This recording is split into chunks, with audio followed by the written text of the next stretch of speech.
Awesome. Thanks for starting that recording. I'm going to wait like just another 30 seconds or so, and we're going to get going here.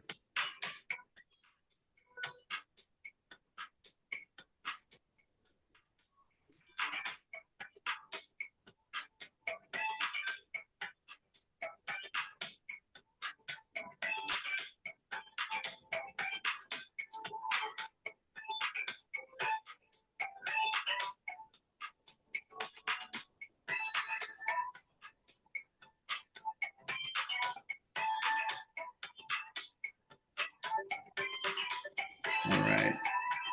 Well, people are still flowing in here. I see the number ticking up here. We're going to go ahead and get started. So welcome everyone to Loan Vision's first webinar in our series focused on the bank and credit union space. My name is Brian Friedman. I'm the VP of Sales at Loan Vision. I'm going to be the moderator today. Our topic is maximizing mortgage profitability. And I'm very excited to be leading this fireside chat with Peter Benjamin and Ali Nassirian. Guys, thank you so much for being here. I really appreciate it. Absolutely. Thanks for having us. Yeah, of course. So a couple logistical things. We are going to be recording this session. So if you want to go back and listen to this, if you want to share this with anyone else, please feel free to do that. Everyone is muted. We want it to be interactive. So please, if you have any questions, there's a Q&A box inside of Zoom that we encourage you to utilize for this. So let me introduce Peter to start. Peter is the president of the American Credit Union Mortgage Association, ACUMA. And for the past 3 years, he has led efforts to empower credit unions in the mortgage market. He's a passionate advocate and thought leader for the credit union movement. Ali is the Senior VP of Lending Solutions and Secondary Sales at Lafayette Federal Credit Union, located in the nation's capital. Prior to this role, he was the VP of Consumer and Home Loans at Travis Credit Union, where he helped them surpass $5 billion in assets, plus led the development of lending programs and systems. Now, for those that are on here that are not familiar with Loan Vision is the leading mortgage accounting and loan level financial software, helping banks and credit unions cut loan costs, reduce risk, and gain actionable insights. Many out there might rely on Excel when core banking solutions sort of fall short for you, and Loan Vision fills that gap. And what we do is we serve as a mortgage sub-ledger, enabling loan level reconciliations, profitability recording by loan branch and loan officer, plus we offer a mortgage specific compensation module. So with that, let's get into the webinar. I want to start off with a couple polling questions, and we're going to bring one up first. And so let's bring up that first polling question. We want to get an idea just from the audience, so we can tailor our conversations a little bit. So take a moment here. The question is, do you currently measure success through benchmarking? And it's a yes or no. We'll give you a couple seconds to answer that one. And why don't we go ahead and close that one down, and let's take a look at the results. Okay. So there you go, guys. Ali and Peter. And let's look at question number 2, which is coming up on screen. Excellent. What are some of the metrics you use to gauge success? And go ahead and click as many of those that you actually do utilize. And we'll give you about 10 seconds or so to answer that. And then we will look at the results. This is probably a really good time for some background music, but yeah, seriously, you should really pull up your gym playlist again. Okay, let's go ahead and close that one down. Let's take a look at the results. Excellent. So just real quick, just looking at this, right? I'm not surprised by pull-through rate, gain on sale, cost to originate. I mean, those are obvious, right? I mean, Ali, are you shocked about NIM and cycle times? Yeah, I mean, my list, those would be a little bit higher up. Some of these themes that we're going to go through are going to kind of be hand in hand. Not that, pull through and cost originate isn't up there, but depending on some of the factors in each lender's house, there may be more weight on like NIM and whatnot. Yeah, and I agree. I mean, granted, just looking at the attendee list, first glance, we obviously don't know what percentage are banks versus credit unions, but 70% of people, in the audience are using some sort of benchmarking. But again, loan to deposit ratio, 1 out of the 15 respondents only are using that. A little shocked about that, but really not that shocked. It's a good metric to use, but again, little taken back by cycle times. That's right there, especially as we head into a purchase market. I would have thought that would have been a little bit higher on something that we would measure success off of, but that's just me. Yeah, interesting. So these are the four themes that we're going with for the webinar, and we're going to kind of cover different discussions around these areas. So we're going to talk about KPIs, which Peter and Ollie just started getting into a little bit, cost reduction strategies. We're going to talk about data-driven performance metrics, and then finally loan officer performance measurement as well. So to start off, and you sort of kind of head down this path already, but for banks and credit unions, when measuring profitability requires data-driven performance metrics focusing on loan production efficiency, servicing profitability, and risk management, what are some of the key KPIs that our attendees should be paying attention to? Right. And so, we pose that question, these poll questions for a reason, right? And some of the KPIs we listed for a reason, right? Cost to originate is an obvious one, right? That's important, right? We want to measure that, for a few reasons. Obviously the cost to originate measures the total cost incurred, process to close, from the time we originate to the time we close. That includes, the labor, compliance, and technology. If we focus on, data from the Mortgage Bankers Association, we're looking at approximately $12,000 to originate. And what we really want to focus on is how much does it cost for us to really, be in that black. And so why it matters, whether you're a bank or credit union, we really want to utilize this cost to originate really to figure out how we can optimize really our operations through our origination process for technology improvements, workflow automation, and really find ways to minimize our costs to remain competitive, right? That's really key points. Now, we also pointed out, the net interest margin, the NIM. Now, Ali, I know you said that you're a bit that one jumped out to you. Now, the NIM measures the difference between the interest earned on the mortgage loan and the cost of funds used to finance the loan. Now, this one's interesting. Industry data shows what, Ali, correct me if I'm wrong, like 2.5%, to 3%, right? Depending on the funding cost. A lower deposits rate environment improves the margin while rising rates can compress it. Now, why is this important? An efficient balance sheet, efficient balance sheet management and competitive loan pricing strategies ensure healthy margins. But again, I'm shocked we're not measuring that. We want to remain competitive in this environment. We want to have that net interest margin be in a good place. Again, it's all about that balance sheet management. Ali, any thoughts on that? Yeah, I mean, I break it into three areas. You got your loan production. You want to look at the yield on those loans coming in. You want to look at the growth, the loan growth. Those that are using the portfolio. What's that looking like? I know some folks are a little bit capped or whatnot.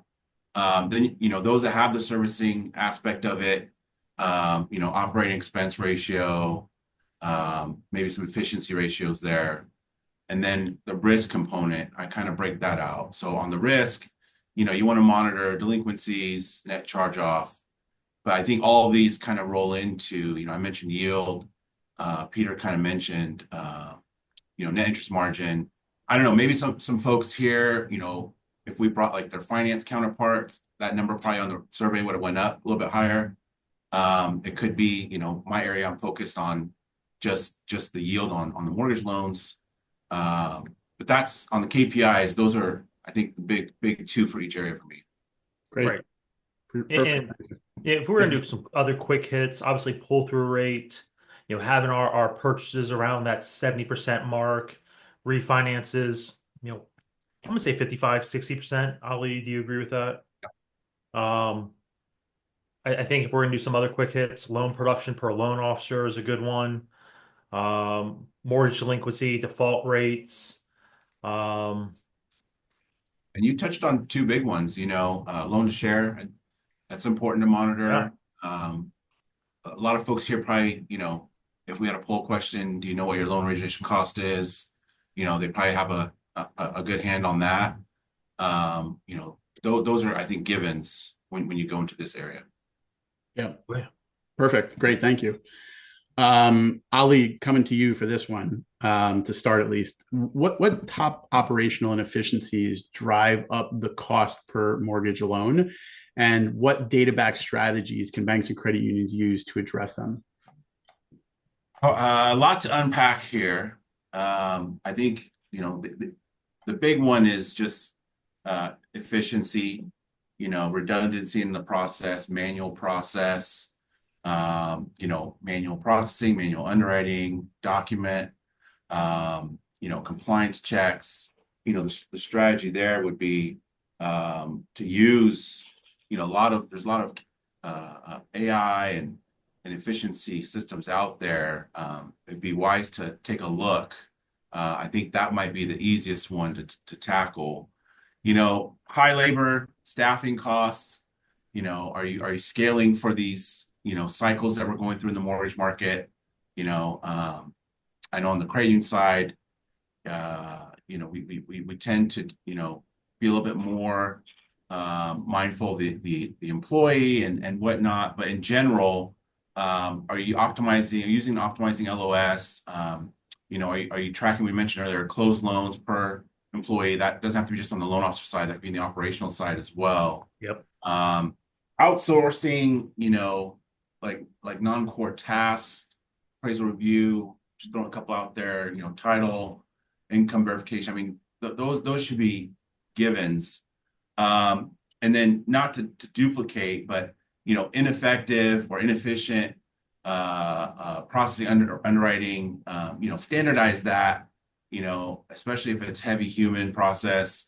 I think what that will lead to, and I think a lot of folks kind of overlook this, is high loan abandonment rates. It costs money to process and underwrite these loans and keep them there for 15 to 30 days. What's that experience for that user looking like? And that kind of takes me to probably the last one that comes to mind here is the technology aspect of it. Yep. Poor technology integration, causes inefficiency, causes manual. What's that user experience like? For me, Peter, those are the big hits, the easy ones to tackle. We could probably make a long list here, but for the audience, I thought those were the easy wins. No, and I agree with you, on that. It's when we look at this, right? I mean, the whole idea behind this webinar is really strategies to reduce costs, right? If we were oversimplifying this webinar, that's basically it, right? And so we have to really figure out, like, how can we pinch pennies as much as we possibly can, right? Any possible way we can pinch pennies. Automation is an easy way to do it. Technology, whether it's technology, process improvement, etc. And I agree with you on everything that you said. By implementing a good, automation process or automation strategy, I mean, you might be able to reduce, overall cost by 35%. I mean, that right there is significant. I mean, that could be a staff member right there. So just food for thought. Good. Appreciate that. Peter, this is we'll start with you on this one. Double question, and we started touching on a little bit of this before. How can leveraging mortgage technology, such as automated underwriting systems, AI-driven loan processing, reduce origination costs without compromising client member experience? And second part of that is, do you have any industry benchmarks for technology adoption ROI for the audience? Good question. Good, tough question. The benefits of mortgage technology. Man, I'm gonna start with something I already said. I mean, cost reduction, right? Automation can lead to 35% reduction in operational costs, right? I think that is a key point to reiterate. But only that, I mean, I also want to expand on that thought. Automation can also help minimize the manual errors that are caused by the lack of automation, right? So I think that's a key component to the benefits of mortgage technology, right? We all know that, manual entry, what was it, fat fingering, the effect, right? That's the last thing we want. There's that risk. Faster processing. And I want to go back to that turn time or that cycle time metric that we were shocked about, right? Faster processing is key, right? Especially in a purchase market where we're really focusing on, at least in the DC area, that 20 to 30-day cycle times on a purchase contract. Why wouldn't you want to leverage technology to help you have that faster processing? AI systems, since that's a big component of this question, can really help accelerate that processing turn time, right? In many ways, they can help accelerate loan processing by almost 65% and make that process approval about, 65% faster. When you look at improved accuracy, I would say, based off my research and what I found, high precision data extraction, through utilizing AI has contributed to a 99% accuracy rate, which is pretty good. And I'm talking about not approvals, right? So I'm not saying that you have an AI tool that goes out and provides a decision. I'm saying a efficiency AI platform that all it does is just make your process easier. For example, we all know that there are borrowers hate, for some strange reason, putting in their employment address. I don't know why. It's just something that borrowers hate doing. There are efficiency AI platforms that will put, if the borrower says that they work at Lafayette Federal Credit Union, the AI is smart enough to go out to the web and drop in 2701 Tower Oaks Boulevard. And 99% of the time, it will put the right address in. That's not bad, right? Regarding benchmarking, speed equals cost savings. That's all I'm gonna say. That's my last point. Yep. Ali, anything you want to add? Yeah, I think the thing here that I kind of want to point out is, compromising member experience. Well, keep in mind, we've had a good sample of this AI world now where that member has had an experience somewhere else. And the end, end game that Peter paints as far as the perfect world, they may have had a taste of that somewhere. So they're kind of expecting this process. Like Peter said, I'm expecting you to know where I work. I'm expecting you to know certain things about me, especially if you might be my, PFI, primary financial institution, or one of my top 2 or 3. Not having that, may have them thinking, a step back, like, hey, what's going on? Why is this, such a outdated process? So for me, when AI comes up, the member experience, you have to reset what their experience really is. Yep. Great. I do see some questions coming in. We're gonna save the questions until the end, but please, I encourage everyone, as you think of questions, just drop it into the Q&A, and we're gonna save some time at the end to try to go through those. Ali, I'm gonna come to you for this one. So outsourcing mortgage servicing to a sub-servicer is definitely a growing trend among banks and credit unions. And you sort of led to this a little bit in a couple questions ago, but how much can banks and credit unions realistically save by outsourcing, and what are the key factors to consider when selecting a sub-servicer? Yeah, there's a lot of good sub-servicers out there. I know we're focused mortgage here, but there's some that are focused on specific asset classes, not just mortgage. 30% is a ballpark number out there, that you can kind of aim for, possibly more, depending on your portfolio and the product you're looking at. I will point out that both can exist. Some folks here do have in-house servicing, but we talked about earlier scaling, efficiency, staffing. So you can, at the same time, kind of complement and bring in the sub-servicer, and supplement your team that's doing great already. Doesn't have to be a complete switch. Could be to maximize some of the benefits. But yeah, you're looking at reducing staffing and overhead, compliance, technology. These sub-servicers have amazing technology.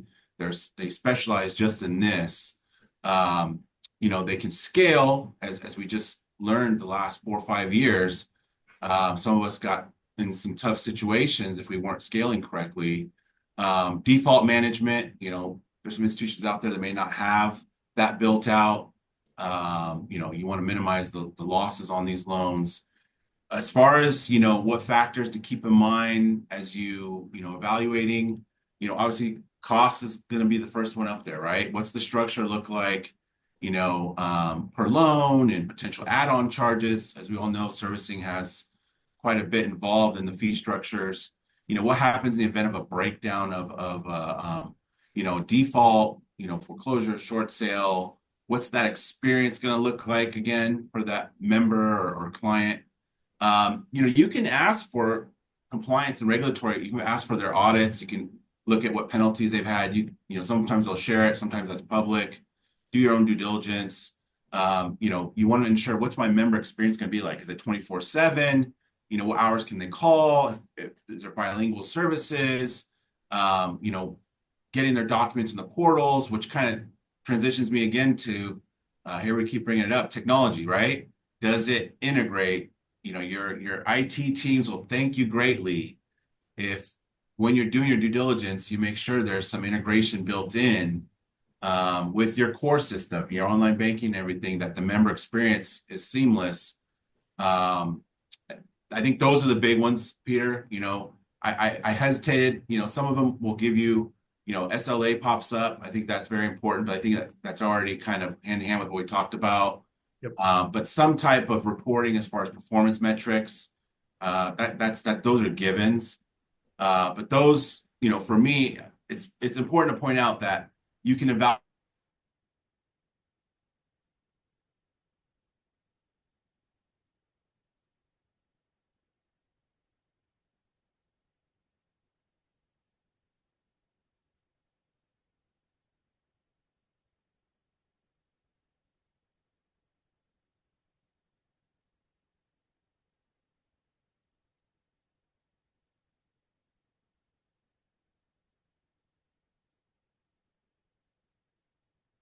Perfect. And we're back. I know. I just gave the best nugget of this whole webinar, And no one's going to know about it except for the and people that are here. Seriously, but tree falls in the woods. Perfect. Thank you for that. Okay. So, Peter, we're going to come to you for this one. Yep. So, industry data suggests that top performing banks and credit unions maintain a loan origination cost well below the $11,600 industry average.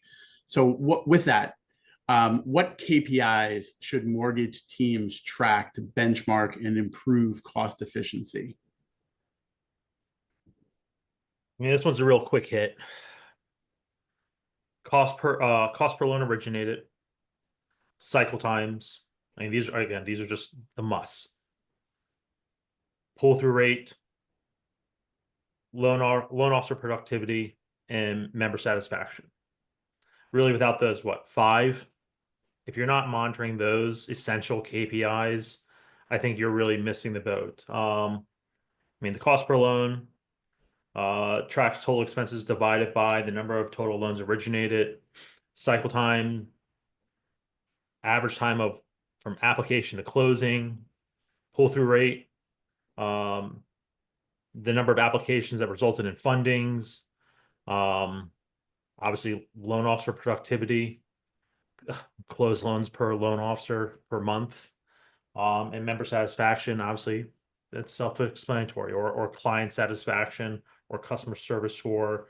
Really, what's the quality of your work, right? If you're not measuring those 5 things, I think at a minimum, you're missing the boat on essential KPIs. Ali, thoughts? No, those are the fundamental. If you want to deep dive into it, you can actually pull a lot out of there. Application of funding, Peter mentioned. You can see, like, is it the member experience? What's causing this, maybe an abandonment?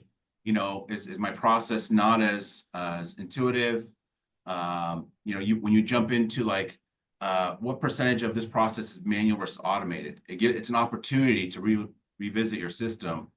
Member experience, what am I, what's percentage of, or the amount of repeat or referral business? You can kind of break that out.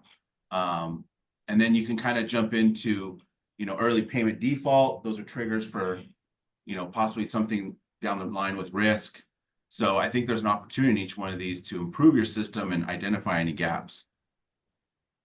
Great nuggets right there. Okay, next question. I think we're coming to Peter for this one as well. So net interest margin, loan to deposit ratio, right? Both critical metrics for mortgage profitability. So with that, how can banks and credit unions optimize these metrics to balance loan growth and financial sustainability? Good question. All right, so we'll focus on NIM. NIM first. First, we'll start with competitive pricing, cost control, and asset quality. With regards to competitive pricing, you obviously set interest rates that are attractive to borrowers while maintaining profitability. Cost control, manage funding costs by optimizing the mix of deposits and borrower funds. And asset quality, you maintain a high quality of loan portfolio to minimize loan performing assets. Loan to deposit.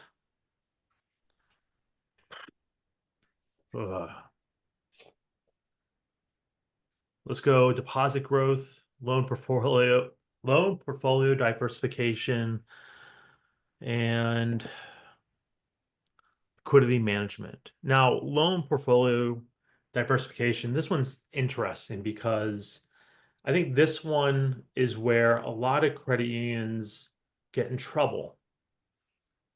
Banks maybe not so much, right? But credit unions have a bad habit of focusing on one product a little too much. And Ali, you can agree or disagree with me on this, if you so choose. But credit unions, don't have a bad tendency of focusing on mortgage for example, 1 month out of the year, and the rest it's consumer loans, or it could be deposits a certain product, a certain month, right? The problem is that mortgage is a year-round thing. Auto loans are a year-round thing, right? And when they invest in these one products for that 1 month, they're not really diversifying their portfolio in that one individual month. Or if you go back to 2020, 2021, and 2022, when we were all refinances, every single one of every credit union, all they did was portfolio every single one of those refinances, right? 30-year fixes on the books. Consumer loan products dried up, essentially. FHA was gone, VA was gone. All we have is 30-year fixes. So I think that loan to deposit optimization really requires you to really focus on techniques to diversify your portfolio by having a good balance of, we're strictly focusing on mortgages, 30, 15-year fixes, your ARM products, conventional government loans. I'd even throw in some construction in there, HELOC, fixed equity loans, just so you have a nice product mix of long-term assets, short-term assets, fixed and adjustables. Just my opinion, a nice balanced mortgage portfolio. Ali, thoughts on that? I 100% agree. I think, they're each going to have a different strategy, but the big one there was, always being focused on that asset class. Mortgage is a year-round effort. It might be a different mortgage product. Obviously you're going to need your teammates, marketing and finance to buy in on the focus and strategy there. But having some consistency, planning that out. And, we talked a little bit about it. I think we're going to talk more about it, but what's the incentive for the teams out there to cross-refer the products so you can diversify that portfolio? I think that's essential. And going back to deposit growth, implementing programs or strategies to increase your deposit growth, especially when it's attached to mortgage, is key. Whether it's some type of relationship program where if the borrower has an X number of deposits, they get a certain discount on the interest rate. That's a great one. A relationship type program, or a direct deposit discount on the rate. Of course, do that on a portfolio program. That's great. That ensures that if they have a direct deposit or an automated payment, again, you're building these relationships with these borrowers. Having that deposit growth is key, but again, ensure that it's attached to that mortgage. Again, these are great strategies to help, with that loan deposit optimization. Excellent. Great. If we shift to the final theme, which is the loan officer performance area, and Ali, I'm going to come to you first on this one. Loan officer compensation, right? The structures can significantly impact profitability. So what are the most effective ways to structure incentive plans that drive higher performance while managing costs at the same time? Here it's going to be different for a lot of folks here, because depending on the type of model you have a consumer direct, and a lot of folks on this call do. You got your retail, there's different hybrid versions of those as well. So you might need a different compensation plan for each team. And we've all seen in the last, 4 or 5 years, loan officer comp has changed. I think it's always changing. It's going with the market. So, for me, there's 3 that usually pop up that I think covers different types of models or what you're trying to effectively accomplish.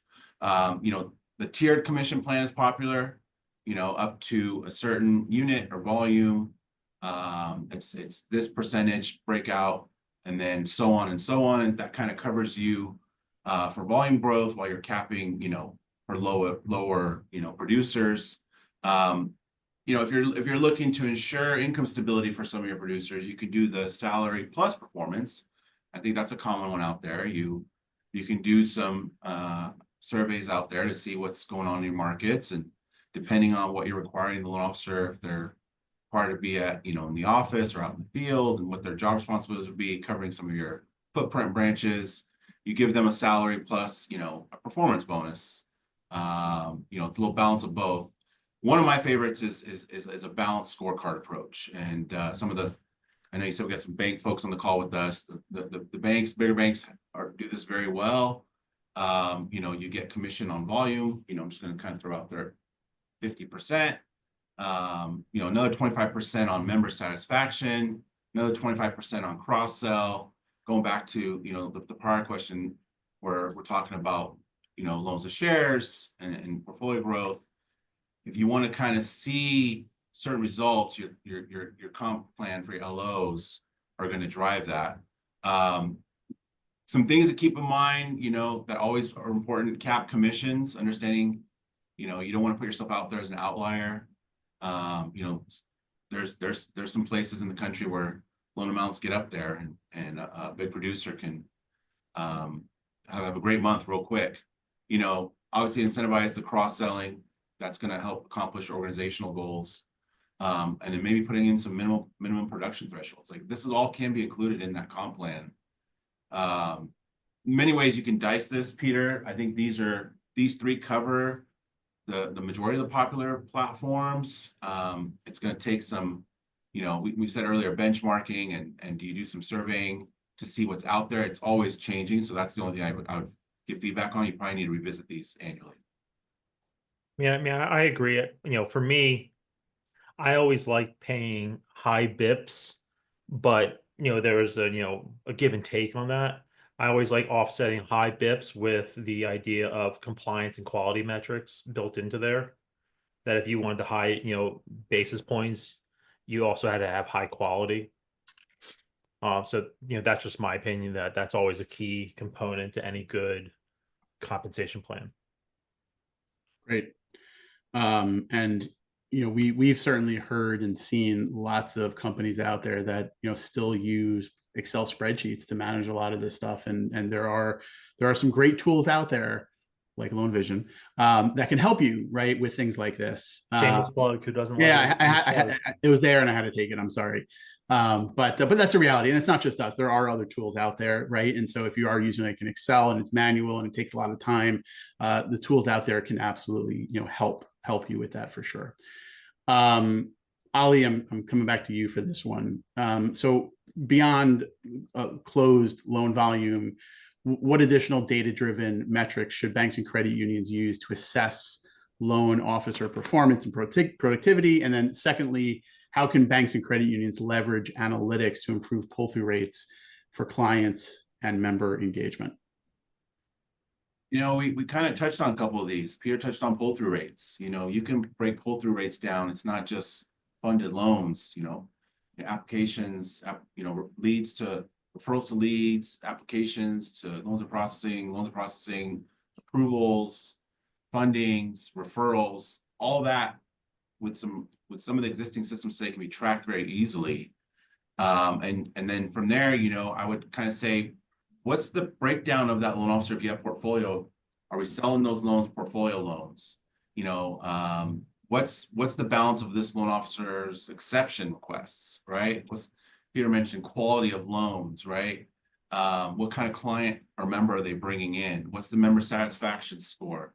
What's their cycle time? All this tells you a lot about that loan officer, can tell you a lot about maybe your process, how you can maybe change some of your organizational strategies or goals to shift to accomplish the organizational goals. Delinquencies, just given that delinquencies have been on the rise the last 4 or 5 years, I'd keep that in mind. It could tell you a lot about maybe your LO, your team, the areas you're covering, products you have out there. Those are the ones that come to mind. Peter, what do you think? Yeah, I agree. I also like the amount of time the loan officer has it in their hands. Yeah, you have cycle times, and we've talked about that a lot, application to closing. I also like the time that the loan officer has it before they turn it into processing or underwriting, whatever your process actually is. But also, the general member satisfaction score. I mean, we've talked about that a lot, right? At the end of the day, whenever we actually survey our members or clients, what's should the loan officer should be paid off that score also, or penalized. Yep. Good. And last question that we have here, I'll start with you, Peter. What tools would you consider essential for banks and credit unions to implement or should be used to measure performance metrics within their mortgage division?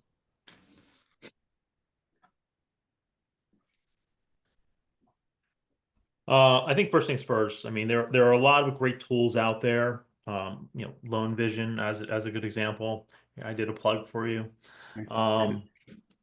I would say use whatever benchmarking tools you can find that are out there. I mean, I see that Val is on here from Polygon. Anything that you can find that has tools that'll help you with reporting and data, leverage as much as you possibly can to gather data on your members, your credit unions, the loans that you have. Leverage that for yourself. Establishing KPIs for your credit union is key to your success. So utilize a comprehensive benchmarking reports is key to your success. 2, engage with industry associations like ACUMA. There's also ACU, MBA. I'm sure there's the independent community bankers associations, and among others. Engage with them. All of them will help you be successful in your journey to understand your borrowers, your members, and how to properly structure your departments for benchmarking. Last thing I'm gonna say is honestly focus on efficiency. That is the last key point. Efficiency is the key to your success. I have my black belt in Six Sigma. I love process improvements. It's one of the first things I did when I went to my last shop is sit down and understand your process and look at the weak points within your process. Figure out what your critical path is and find ways to shorten it. That's it. Holly? I love it. I love it. I mean, BI, I see a question, comment BI. I think business intelligence, performance dashboards can tell you a lot. Having the right LOS that has the right dashboards, whether the loan officer manager, the process manager, you should be able to have something that they can all have access to. You don't want to ask them something and it takes them a couple of days to go get it, right? You want the systems to do the work for them. The leaders are taking the action, right? CRM, that's a loan officer's best friend, obviously. But what we're talking about earlier, what's this communication? What's this wallet share growth? What are these journeys behind the scene? Really good CRMs out there. MX, right? Member experience. We talked a lot about that. Having a good system that the right message at the right time, which is always hard, but what you don't want is a system that can't send the message or sending the wrong message or not having a system.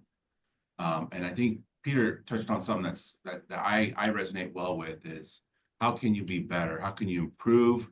I usually wind down end of the day or so, reevaluate my process, my team. Where can I, there's always room for improvement. But everyone, if you take one thing away from this call today, hopefully we gave you something where tomorrow you're like, this is where I can make my first step, first impact. Together sharing success and strategies is what this is all about. Awesome. Good. Well, I did see some questions. We answered a few along the way. There is a question that's out there right now. If Peter, Ali, if you open up that Q&A chat, you should be able to see those questions. And while I give them a chance just to look at these questions that are coming up here, if anyone else has questions, feel free to put them right into the Q&A box. We'll have a couple minutes here to go through some of those. So there is a question here.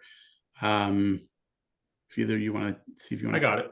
Okay. Go ahead. All right. So the question really centers around with the pivot to subordinate financing and how relevant the traditional cost to originate metric is, and should we be thinking about it differently?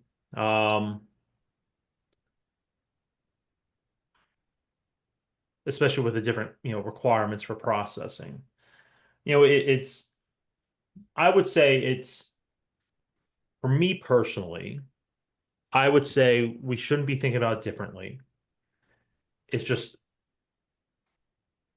a different way of thinking about it. As much as weird as that sounds, right? It's still an important metric when it comes to home equity financing and that processing. But you cannot compare subordinate lien processing costs to originate the same exact way as you would compare the mortgage cost to originate.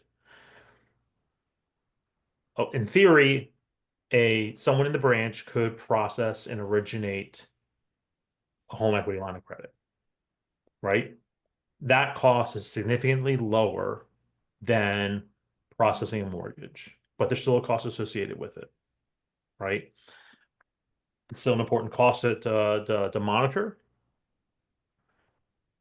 If that home equity is being processed in your mortgage department, then it's completely different. More than likely, you have a processor touching it. More than likely, you have a loan officer touching it. More than likely, there is an LO comp attached to it. It might be a flat fee, like $250, $500. You're probably not paying a basis point on it, but you still have to factor that in because it's using your technology, it's using your point of sale, your LOS, an underwriter's touching it more than likely. Time is being spent. That cost is obviously significantly lower, but it's still an important component. Um, I don't know. Ali, I think I'm spinning wheels at this point. Ali, what are your thoughts? No, I mean, you're pretty accurate. I mean, it's a different product, obviously, than the first mortgage. You know, the statement's correct. It's drastically been increasing. It's a hot product. You know, homeowners are tapping into their equity for the obvious reason. The low first mortgage they're not going to touch that they acquired in the last, 3 to 5 years. But we went over quite a few, questions here where we touched on, compensation for the LO. Like you can structure that into there as well. How are you structuring the cross-selling? How are you incorporating this into like a CRM, once the first mortgage is closed? But I do think it needs attention. There's a lot of opportunity. Your other stakeholders, finance and whatnot would probably weigh in as well. That is a product that you want to be a participant in this market. There's some pretty good yields there and capabilities. We talked about net interest margin and all that. It plays along pretty well with it right now. And then being mindful as we go back to that first question we talked about efficiencies. Well, when you bring in the AI and these decision making, when you're talking about LTVs and credit boxes, be a little mindful there so you're not an outlier. There's some pretty aggressive equity lenders out there still today. So deciding where you fit into that space, that'll be an internal decision. Thank you. Great answer. We have another question that came in from, I think it's B. So I'll just read it because I'm not sure if everyone can see the questions. How do you feel about processor compensation and benchmark goals? Would you agree to align LO goals with them? I could start here. I'm a big fan of that. I think that, we're all humans. Humans like to be incentivized, right? Having a goal, it doesn't have to be the same metrics, obviously. The job responsibility is a little bit different, but they're all working with the same member, same goal in mind. So there can be some touch points and goals set that can reward the behavior, result, efficiency you're looking for. And that can happen down the line with everyone that's involved in the process. I agree. I like the idea of incentivizing processors, and even if you break it down, you can incentivize them on the customer service. You can incentivize them on pull through. You can incentivize them on the number of closed loans. You can incentivize them on quality. Those are the same exact metrics we've already talked about with regards to loan officers. So why not do it, right? Obviously, you're not going to pay them the same amount, but you can definitely use the same metrics. Got it. Great. Well, I don't see any other questions that we haven't addressed yet. So if I don't see anything else pop up, we're going to wrap up this session for the day. But before I do that, Ali, Peter, anything else you wanted to touch on before we get to wrapping up? Ali, you go first. Really appreciate everyone joining. Everyone's got a busy schedule. I love the passion to always look to improve and get better. So your teams will really appreciate it as well. I think collectively we got some great collection of leaders in this industry, and I think whatever the challenges set forth, I think we're built to overcome them. So I give you all kudos for being here and taking on the challenge and making this a successful 25. I echo everything Ali said, but I'll also add that, thank you to Loan Vision for having us. Enjoyed this, I guess 52 minutes that we've been on here. But I'll also expand on the fact that, I think the only way to move forward and improve your business is by really understanding how you're actually doing it. And the only way to understand how you're doing it is by understanding the data. KPIs, benchmarking is the best way to do it. So really, if you're not already looking at your data, whether it's pull through, capture rate, cycle times, just those simple things, I urge you to start doing it, because otherwise you're just going to be left behind. Awesome. Thank you guys for that. So if everyone, hopefully you love this session, the good news is that it doesn't have to end here. We were going to put up our socials on the screen here, so feel free to connect with all of us on LinkedIn. I'll pause for a second so you can just make a note of that or take a picture of it. The good news also is that there'll be a QR code at the end where you can access the recording, the deck. These LinkedIn profiles will be linked in there as well. And we'll also send that stuff out to you as well. So whatever you want to do, we'd love to connect with everyone that's here. And like I said, the fun doesn't end here. We have more of these webinars coming every single month. And our next webinar is scheduled for Thursday, March 20th at 1 o'clock Eastern. And at each one of these, we are going to have a thought leader on the call joining us. And so on the next call, we're going to have MCT, Mortgage Capital Trading, joining us.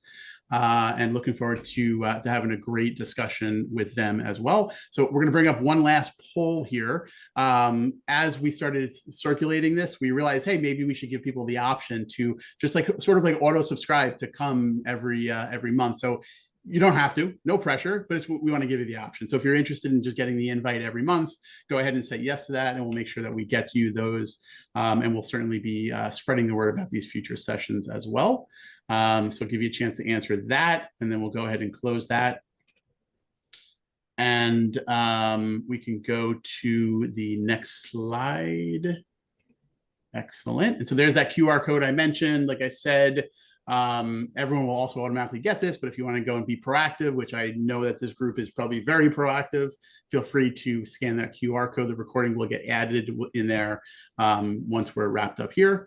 And then, of course, for those that are interested in learning more about Loan Vision, feel free to reach out to me directly or visit us online at loanvision.com. Peter, Ali, this session would not have been as great as it was without the two of you. So we greatly, greatly appreciate having you both here. Thank you. Thank you for your time and efforts. And all the attendees that are here, hopefully you found something of value, and we hope to see you on the next webinar. Thanks, everyone. Thank you. Have a great day. Thank you, everyone.